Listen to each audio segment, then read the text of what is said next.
Kunnamkulam Thurakkulam മത്സ്യമാർക്കറ്റിൽ food safety വിഭാഗവും കുന്നംകുളം നഗരസഭ ആരോഗ്യ വിഭാഗവും സംയുക്തമായി പരിശോധന നടത്തി.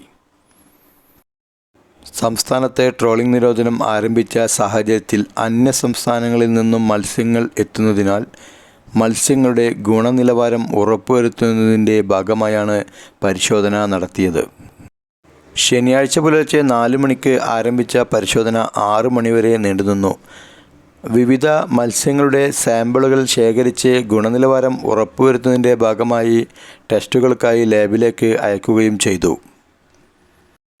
ഫുഡ് സേഫ്റ്റി ഓഫീസർമാരായ doctor Anu Joseph, Azad PV, Rajeev Simon, Ravi EA, Suresh എന്നിവരും കുന്നംകുളം നഗരസഭ പൊതുജനാരോഗ്യ പരിസ്ഥിതി പരിപാലന വിഭാഗം senior public health inspector A. Ranjith, public health inspector S. Rashmi എന്നിവരടങ്ങുന്ന പ്രത്യേക സ്ക്വാഡിൻ്റെ നേതൃത്വത്തിലാണ് മാർക്കറ്റിൽ പരിശോധന നടത്തിയത്.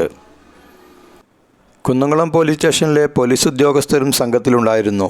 വരും ദിവസങ്ങളിലും പരിശോധന ശക്തമാക്കുമെന്ന് ഉദ്യോഗസ്ഥർ പറഞ്ഞു.